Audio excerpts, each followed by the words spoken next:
بسم اللہ الرحمن الرحیم. بہت اہم پوائنٹ پہ بات کر رہی ہوں، توجہ رکھیے گا. آج کل جو ایک بات بہت مشہور ہو رہی ہے، آپ لوگ ماشاءاللہ اہل علم ہیں، کہ hard work and smart work. Hard work کیا ہوتا ہے اور اسمارٹ ورک کیا ہوتا ہے؟ ہارڈ ورک کا کیا مطلب کہ ایک شخص ہے بہت زیادہ محنت کرتا ہے، بہت زیادہ. مثال کے طور پہ وہ صبح سے شام تک فرض کر لیں عبادت ہی اللہ تعالیٰ کی کرتا رہتا ہے. ساتھ ساتھ وہ غرور بھی کرتا ہے، تکبر بھی کرتا ہے، دوسروں کو حقیر بھی سمجھتا ہے، ریاکاری بھی کرتا ہے کہ دوسرے دیکھیں، دوسرے تعریف کریں. نیت بھی اس کی جو ہوتی ہے لوگوں کی خاطر ہی ہوتی ہے، اور وہ خالص اللہ کے لیے اپنی عبادت نہیں کرتا.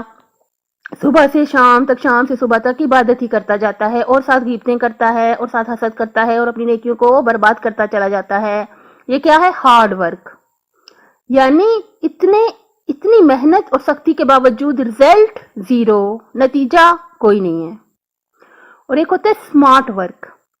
یعنی آپ جتنی بھی عبادت کرتے ہیں، آپ کی اس بات پہ نظر ہوتی ہے کہ اب میں اس کو، عبادت کو بچا کے، مطلب کہ ضائع ہونے سے بچا کے اپنے ساتھ قبر قیامت تک لے جاؤں.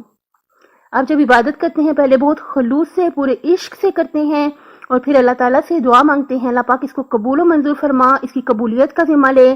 پھر آپ دعا مانگتے ہیں جتنی بھی غلطیاں ہو گئی ہیں اس عبادت میں، ریاکاری سمیت، غرور تکبر سمیت، خود پسندی سمیت، جتنی بھی غلطیاں اس میں ہو گئی ہیں، اللہ پاک اس کو معاف فرما، اس کو قبول و منظور فرما لے، اور میں اپنی قبر قیامت تک یہ نیک اعمال میرے ساتھ چلے جائیں. ساتھ ڈرتے رہتے ہیں غیبت کرنے سے، حسد کرنے سے، گناہ کرنے سے، کوئی ایسا عمل نہ ہو جائے کہ میری نیک عبادتیں ضائع ہو جائیں. اس کو کہتے ہیں اسمارٹ ورک. کام آپ نے تھوڑا کیا ہے لیکن رزلٹ اس کا بہت شاندار ہے، جو انشاءاللہ ہمارے ساتھ آگے قبر قیامت تک چلا جائے گا.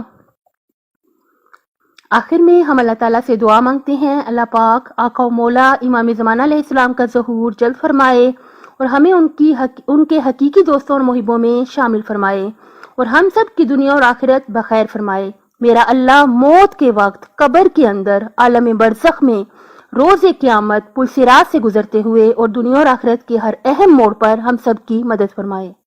اپنی صحت، آخرت اور خالق کی مخلوق کا بہت زیادہ خیال رکھیے گا. اللہ پاک دنیا اور آخرت میں حامی و ناصر ہو آپ کا.